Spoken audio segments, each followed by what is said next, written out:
प्रिय छात्रों नमस्कार। देखिए बेटा, कल यानी पिछले वीडियो में हमने 5वां अध्याय हमारा प्रारंभ किया था और उसमें कुछ पहेलियाँ हम लोगों ने देखी।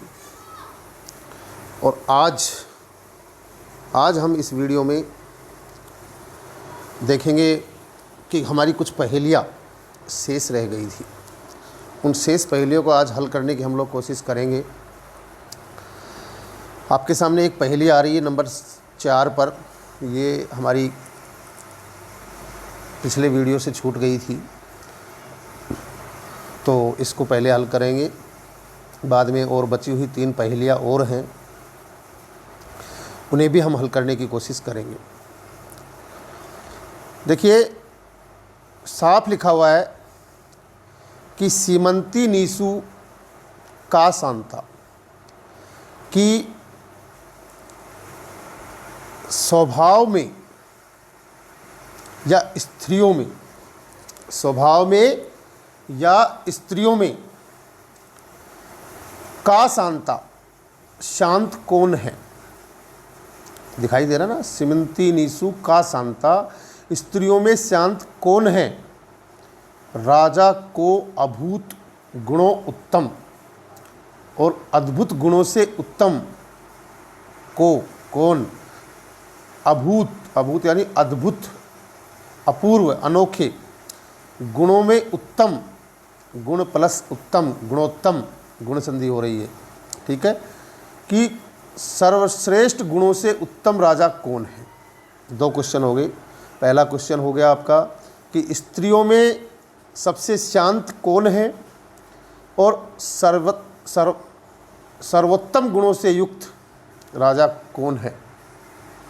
आपको प्रश्न सोचना है जब दिमाग में, प्रश्न का आंसर भी आना चाहिए आपके दिमाग में। दिमाग लगाइए कि स्त्रियों में सबसे शांत कौन है। संभव है कि स्त्रियों में शांत, लेकिन हमारे यहाँ स्त्रियों में बिल्कुल शांत स्वभाव वाली स्त्री हुई है। ऐसे ही सबसे श्रेष्ठ गुणों से युक्त, यानी जिसके अंदर सबसे ज़्यादा गुण हो, ऐसा राजा कौन है। और विद्वत भी का सदा वंदा, और विद्वानों के द्वारा, जो भी विद्वान होगा उसके द्वारा कौन है जो हमेशा वंदनीय है, पूजनीय है, पूजा के योग्य है। अर्थात विद्वान हमेशा किसे पूजा करते, किसकी पूजा करते। 3 क्वेश्चन है। अत्र एव उक्तम, अत्र यानी यहाँ, एव यानी ही, उक्तम यानी उत्तर है। उत्तर भी इसी पहेली में ही है, लेकिन न बुध्यते, लेकिन जाना नहीं जा रहा है। न बुध्यते, जाना नहीं जा रहा है। तो देखिए, पहला चरण देखिए, सीमंती नीसु का शांता। तो इसका आंसर यहीं पर ही है कि स्त्रियों में सबसे शांत कौन है।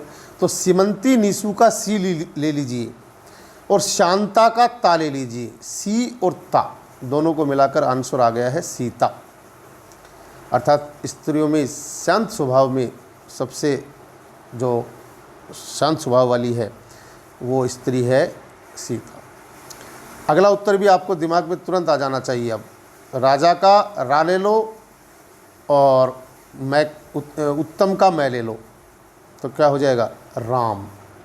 अर्थात अद्भुत गुणों से युक्त जो है, उत्तम गुणों से युक्त जो है वो राजा कौन है, वो है राम, ठीक है। और विद्वानों के द्वारा सदा क्या वंदनीय है। तो विद्वानों का, विद्वत भी का वी और वंदा का दा, तो विद्या, अर्थात विद्या जो है वो हमेशा विद्वानों के द्वारा पूजनीय होती है। विद्वान जो होता है वो हमेशा विद्या की ही पूजा करता है। किसकी पूजा करता है, विद्या की ही पूजा करता है, ठीक है। ये पहेली हमारी पहले, इसके बाद वाली 5-6 नंबर की हम पहेली पढ़ चुके हैं, लेकिन ये बीच में छूट गई थी, तो इसे आज हम लेके आए आपके सामने। अब हमारे पास 3 पहेली और शेष है इस पाठ के अंदर। 10 पहेलियाँ थी, जिनमें से 7 पहेली हमारी कंप्लीट हो चुकी है। देखिए बेटा, आनंद वाला पाठ है कक्षा 10 के लिए, तो आप देखते रहें।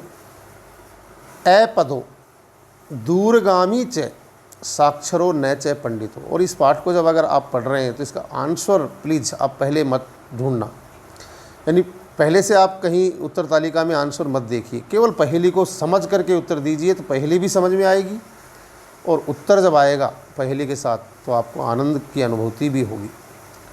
अपदो दूरगामी च साक्षरो न च पंडित। अपदो बिना पैर वाला लेकिन दूरगामी च, लेकिन दूर तक जाता हूँ, यानी मेरे पैर नहीं है फिर भी मैं दूर तक चला जाता हूँ। साक्षरो पढ़ा लिखा हूँ, साक्षरो पढ़ा लिखा हूँ, न च पंडित और पंडित नहीं हूँ, यानी अक्षर ज्ञान है मुझे लेकिन मैं पंडित नहीं हूँ। पंडित जो होता है वो पढ़ा होता है तो उसका वाचन भी करता है ना, इस तरह से मैं पढ़ा लिखा ज़रूर हूँ, अक्षर ज्ञान मुझे है लेकिन मैं पंडित नहीं हूँ। अमुख बिना मुख वाला हूँ लेकिन स्फुट वक्ता, लेकिन स्पष्ट बोलता हूँ, यानी मेरे मुख भी नहीं है फिर भी मैं स्पष्ट बोल देता हूँ। यो जानाति जो जानता है स पंडित। इस पहेली का जो आंसर जानता है वह पंडित है, ऐसा लास्ट के चरण में कहा गया है कि अपदो बिना पैर वाला लेकिन दूर तक जाता हूँ, साक्षरो लेकिन पंडित नहीं हूँ, साक्षर हूँ पढ़ा लिखा हूँ लेकिन पंडित नहीं हूँ, बिना मुख वाला हूँ लेकिन स्पष्ट बोलता हूँ। कौन है? तो इसके आंसर दो हो सकते हैं। एक तो हम रोज़ जिसे पढ़ते हैं अखबार, ये बिना पैर वाला है लेकिन दूर दूर तक चला जाता है। अक्षर इसमें होते हैं लेकिन ये खुद पढ़ नहीं सकता, पंडित नहीं है। अमुख इसका कोई मुख नहीं है लेकिन स्पष्ट बात अपनी कह देता है। इसको पढ़ करके जो इसमें समाचार होते हैं उसको हम स्पष्ट रूप से जान जाते हैं। तो इसका अखबार, समाचार पत्र या फिर हमारा पत्र, चिट्ठी, संदेश जिससे हम पहुँचाते हैं तो दूर दूर तक चली जाती है चिट्ठी भी, और जहाँ जिसके पास जानी होती है उसे सारी बात बता भी देती है, लेकिन उसके भी पैर नहीं है, वो पंडित भी नहीं है, लेकिन फिर भी वो स्पष्ट रूप से अपनी सारी बात कह देती है, समाचार जो है वो बता देती है। ठीक है, आसान है, मेरे ख्याल समझ में आ गई होगी। वृक्ष अग्रवासी न च पक्षीराज। पक्षीराज कहते पक्षियों का राजा। जैसे वनराज जो है, वनराज सिंह होता है, तो ऐसे पक्षियों में भी एक राजा है और पक्षियों का राजा होता है गरुड़। गरुड़ पक्षी सबसे बड़ा माना जाता है, बाज के तरह होता है लेकिन बाज से अलग होता है। गरुड़ जो रावण जो है सीता का अपहरण करके ले गया तो गरुड़ के ऊपर ही बैठ के गया था। वृक्ष अग्रवासी यानी मैं वृक्ष के ऊपर निवास करने वाला हूँ, लेकिन पक्षियों का राजा। वृक्ष पर निवास कौन करता है? पक्षी ही तो निवास करते हैं, और सबसे ऊपर तो जो राजा होता है वही निवास करता है। तो कहता है मैं पक्षियों मतलब वृक्ष के ऊपर रहने वाला हूँ, लेकिन पक्षीराज गरुड़ नहीं हूँ। त्रिनेत्रधारी, 3 नेत्रों वाला हूँ, न च शूलपाणी। शूलपाणी कहते हैं भगवान शंकर को, और 3 नेत्र किसके होते हैं? भगवान शंकर के होते हैं। कि त्रिनेत्रधारी, 3 नेत्र को धारण करता हूँ, परंतु भगवान शिव नहीं हूँ। एक तो मैं वृक्ष के अग्रभाग पर रहता हूँ, निवास करता हूँ, पर मैं पक्षीराज गरुड़ नहीं हूँ, और मेरे 3 नेत्र हैं, परंतु मैं भगवान शंकर या शिव नहीं हूँ। त्वक्त वस्त्रधारी न च सिद्ध योगी। और छाल या पत्तों के वस्त्रों को धारण करता हूँ, छाल या पत्तों के वस्त्रों को धारण करता हूँ, लेकिन मैं कोई सिद्ध योगी, सिद्ध पुरुष नहीं हूँ। जैसे हमारे सिद्ध योगी महात्मा होते हैं, वो छाल आदि के वस्त्र धारण करते हैं वनों में रहते हुए, आश्रय लेते हुए। और जलम च विभ्रन, और जल से भरा हुआ हूँ, अर्थात मेरे अंदर जल भी है, न घटो और न मेघ, और ना तो मैं घड़ा हूँ और ना ही मैं बादल हूँ। यानी मेरे अंदर जल भी है लेकिन मैं घड़ा या बादल नहीं हूँ। तो आंसर साफ नज़र आ रहा है। 3 नेत्र आप नारियल को देखिए, नारियल के नारिकेलम जिसको कहते हैं संस्कृत में, 3 उसके ऊपर छेद होते हैं और वो वहीं से वो अगर उसको चुबो के हम पानी निकाल सकते हैं। जल भी उसके अंदर होता है, छाल भी वो धारण किए होता है। वृक्ष पर जब लगता है तो ऊपर ही ऊपर रहता है ये। तो इसका सही आंसर होगा नारिकेलम यानी नारियल। अंतिम पहेली है, नंदामी मेघांग गगने अवलोक्य। नंदामी यानी प्रसन्न होता हूँ, खुश होता हूँ, मेघान बादलों को, गगने अवलोक्य आकाश में देख करके, अर्थात आकाश में जब बादल होते हैं तो मैं बड़ा प्रसन्न होता हूँ। और नृत्यामी नाचता हूँ, गायामी गाता हूँ, भवामी तुष्ट और संतुष्ट होता हूँ। यानी आकाश में बादलों को देख करके मैं प्रसन्न होता हूँ, नाचता हूँ, गाता हूँ और संतुष्ट हो जाता हूँ। न अहम कृषिज्ञ, एक किसान भी जब बादलों को आकाश में देखता है तो बड़ा प्रसन्न हो जाता है जब उसे आवश्यकता होती है।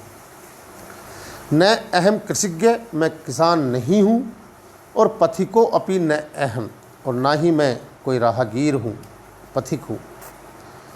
वदंतु विज्ञा मम नाम ध्येय, विज्ञा यानी हे विद्वानों, वदंतु बोलो, मम नाम ध्येयम, मेरा क्या नाम है, मेरा नाम क्या है, बोलो। तो देखिए इसका सही आंसर है मोर। मोर जो है जब बादलों को देखता है तो वो नाचता है और गाता है, मुख से आवाज़ निकालने लगा, प्रसन्न होता है और संतुष्ट हो जाता है। और ना तो वो किसान है और ना ही वो कोई पथिक है, इसलिए इस पहेली का सही आंसर होगा मोर। इस तरह से बेटा हमने हमारी 10 की 10 पहेलियाँ कंप्लीट की है। इन 10 की 10 पहेलियों का आपको उत्तर के रूप में अनुवाद करना है, और क्योंकि उत्तर भी इनके साथ अनुवाद जब करोगे तो उत्तर अपने आप आ जाएगा। तो अनुवाद इनका कंप्लीट करना है। इसके अभ्यास प्रश्न जो है उस पर हम कल चर्चा करेंगे। आज के इस वीडियो में इतना ही। धन्यवाद।